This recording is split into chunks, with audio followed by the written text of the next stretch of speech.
Hi, I'm Flavio Miguel, and in this video I'll be showing you how to work hygienically as a makeup artist with or without pandemic. Working as a makeup artist is one of the few jobs in the world where you would be working within the private space of somebody. All the professions that would work within someone's private space would be doctors, dentists, mouth hygienists, and beauty technicians.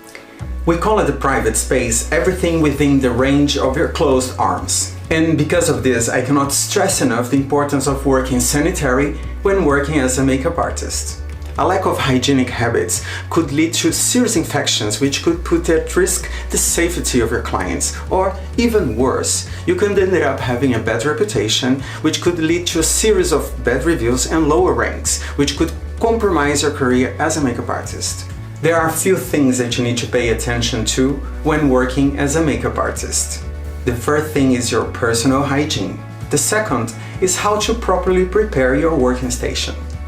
Third is to know the right sampling procedures for each type of product in your kit. Fourth is knowing how to properly wash and maintain your used brushes and accessories. And fifth is to do the cleanliness and maintenance of your kit. One of the best tips that I could give it to you is to walk your client through your hygienic steps. Tell them what and why are you doing this. Even if you think that this might not be relevant to them, it shows that you care about working sanitary and that you have high working standards. Personal hygiene. The hair. If you have long hair, I would simply suggest to work with your hair tied up in a ponytail or in a bun.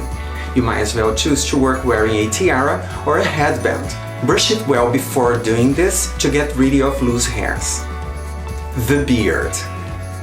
I would suggest to keep it groomed and tight and wash it in regular basis. You might as well choose to keep it shaved.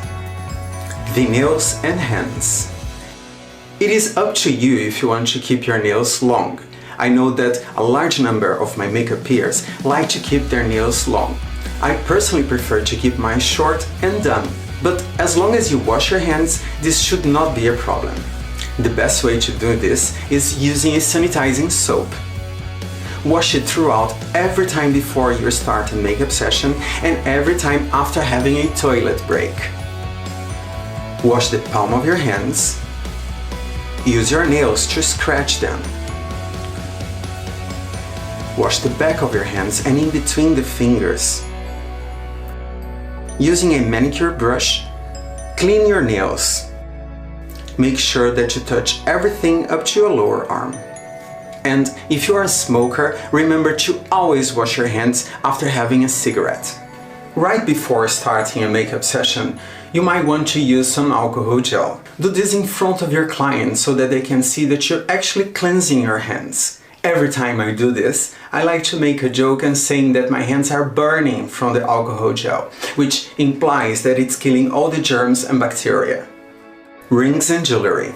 This is a sensitive topic. I personally prefer to work without wearing them, but I know that this might be complicated for some people. In this case, I would suggest to wash well your hands and jewelry before you start a makeup session. However, I simply find it more convenient to work without wearing them. Your breath. Always remember to regularly brush your teeth, but especially before starting a makeup session. Another time that I would strongly suggest to brush your teeth is right after drinking coffee or smoking a cigarette. There's nothing worse than dealing with someone who's having a bad breath. As a makeup artist, it is already very inconvenient, but as a client, this might just be the reason why they are not returning to you. You might as well have with you some mint, although this might not always camouflage a cigarette's breath. Setting up your working station. The first thing that you want to do is to clean your studio, the countertop, or your table. I like to do this using regular cleaning products, and right after, spraying a bit of 70% alcohol into it. Second would be setting your working stations with some towels. Make sure that you have enough to cover most of the surface of your table or countertop. If you forgot your towels, cover the working station with some paper tissue, but never lay the products directly onto the table or countertop. Otherwise, when you put them back into your makeup case, you will be only infected the other products that you haven't installed yet. Third is to make sure that you have a place for your clean brushes and a place for your used brushes. You don't want to mix them during your makeup application, especially if you're dealing with multiple people at the same time. You don't want to use the same brushes for different clients. I personally like to keep my clean brushes inside of my tool belt, and as soon as I use them, I would put them inside a canister or an empty glass of water. In case that I need to reuse them, I would know exactly where to find them, ready and waiting for me. When I'm done, I can simply close the canisters and take them home.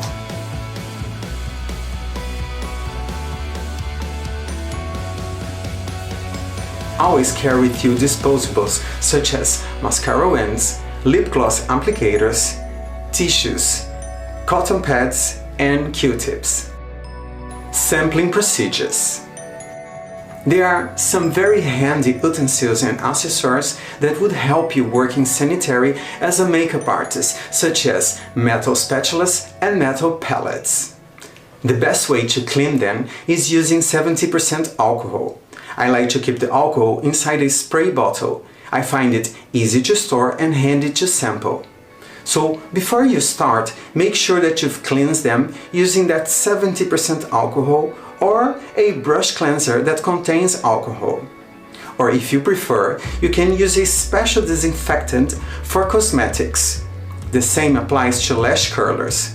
Clean the rubber of the curler with 70% alcohol and some paper tissues or some cotton pads. After cleaning them, you should lay them down on a layer of clean tissues. Don't put them back where you found them, otherwise you would make them dirty again. Sampling liquid products such as skincare, foundations, and concealers. Use your metal palette to sample everything that you might need. This could go from lip conditioner, moisturizers, primers, foundations, and concealers. Lay them in an order that you know which one is which. From here on, you can start using the products. Sampling loose and pressed powder products. When using a loose powder, I simply prefer to sample a bit of the powder into a tissue and then using a brush or powder puff to grab the product. You might as well use the metal spatula to sample the product onto that tissue. But what you want to avoid is that you go with your used brushes on the jar or container of your product. When using a pressed powder, I first like to spray a bit of the 70% alcohol onto the product, and right after I use a clean tissue to wipe off the top surface of that product. This will get rid of any left residue from the previous makeup session. If you are really a hardcore germaphobe, you might as well choose to scratch a bit of the top surface with the mascara spoolie, but don't blow out the powder. Instead, you should wipe it off with a paper tissue. This procedure applies to blushers, eyeshadows, bronzing powders, etc. Sampling cream products such as concealers, cream blushes, gel eyeliners, lipstick palettes, and face paints. Using your metal spatula, you want to scrape a little bit of the product out of the original packaging and sample it into the metal palette.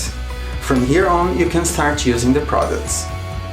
The reason why you should do this is because you don't want to infect your products in their original packaging.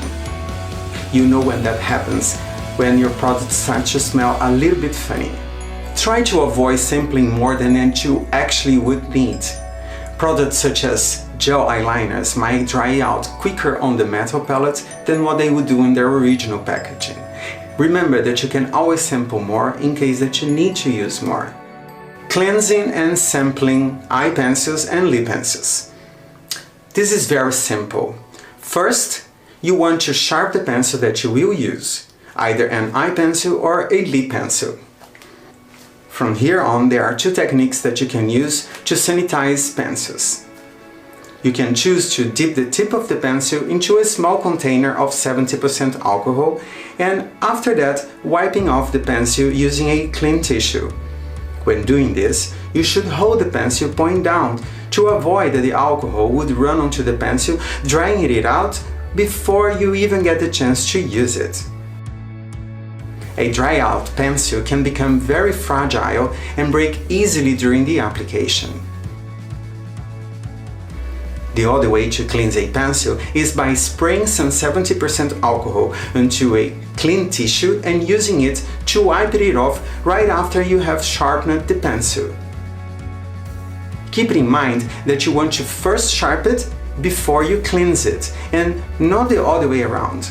If you do this, you will still infect the pencil that you have just cleaned. After cleaning them, you should lay them down on a layer of clean tissues. Otherwise, you are going to make them dirty again.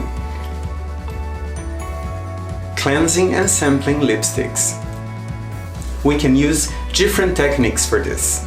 First, you can use a previously cleaned metal spatula to sample a bit of the lipstick and sampling it onto the previously cleaned metal palette. From here on, you can start using the products. Second is to choose to dip the tip of the lipstick into a small container of 70% alcohol, and after that wiping off the lipstick using a clean tissue.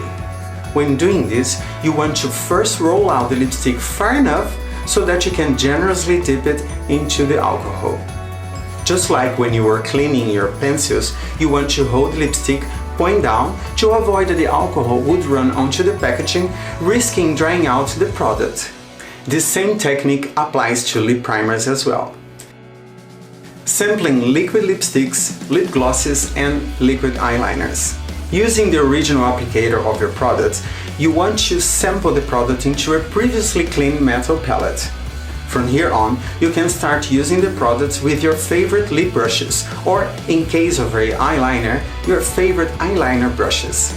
Keep in mind that some liquid lipsticks and eyeliners have a very short play time. They might dry out on the metal palette quicker than in their original packaging. To avoid waste, sample small portions of those products. Sampling mascara.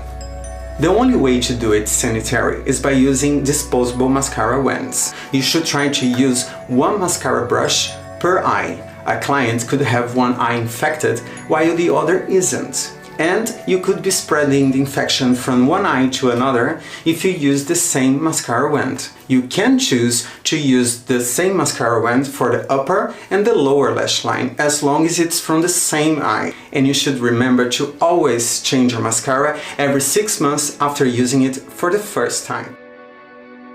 Cleansing and washing your used brushes. I like to clean my brushes right after I use them, especially if I'm dealing with multiple clients in one session. This could occur during a bridal application or during a fashion show. There is a quick way to cleanse your brushes in between sessions. I use this technique in powder brushes. Using a tissue, you want to fold it into 4.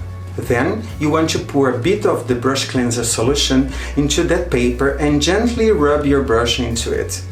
To make sure it's properly clean, you should open the folds as you go onto the next layer until you see that there is no product coming off on the tissue anymore.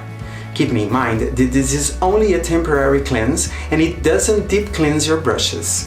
When it comes to foundations, eyeliners and lip brushes, I like to do a deep cleanse using a dish soap. First, I would lay a bit of the soap on the palm of my hands, then gently rub the brush into it. This will help to dissolve the product from the bristles. Another way to deep cleanse your brushes is using a glass of warm water with a bit of dish soap. Then you want to dip your brush's bristles down into that water. The level of the water should be low enough to not submerge the ferrule of the brush. That is the metal part that holds the bristles in place. Keep in mind that you don't want to let the wood handle get into the water. This would end up rotting the wood handle and damaging your brushes. Now, using a soft towel, you want to dry well the handle and the bristles. After doing this, I would suggest tapping your brushes lightly so that the hairs would become fluffy whilst they dry out. I like to lay them on the edge of a table or any air place such as windows or next to a radiator. You want to let them dry in their original shape. Otherwise, you might damage the original shape of your brushes. Cleansing and washing your sponges and powder puffs. I particularly try to avoid using disposable powder puffs and sponges, as I know that this is not an environmentally friendly practice.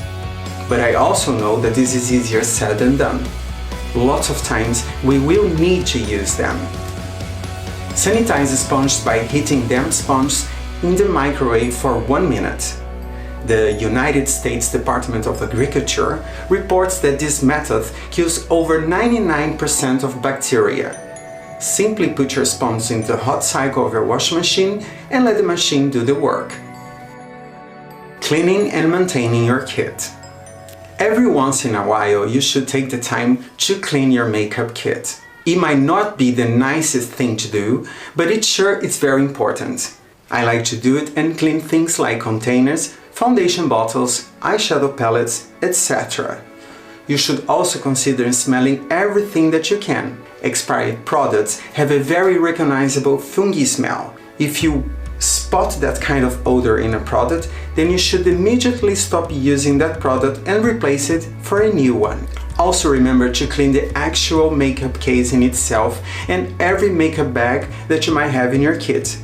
If you are a person like me with a slightly bit of OCD, this might become quite rewarding. Another important practice that every professional makeup artist should have is to keep the track of the expire date of your products. Every makeup product should have written on their packaging the exact amount of months that it should be replaced after being used for the first time. This could go from 6 months up to 24 months. For this, you can use an Excel sheet on your computer or simply write it down on a notebook. I hope you enjoyed watching this video. If you'd like to see more of this kind of content, remember to hit that subscribe button and also to put your notifications on. I regularly post new content, so make sure you won't miss any of them. And again, thank you for your time, love, your support, and I'll see you all next time. Bye bye!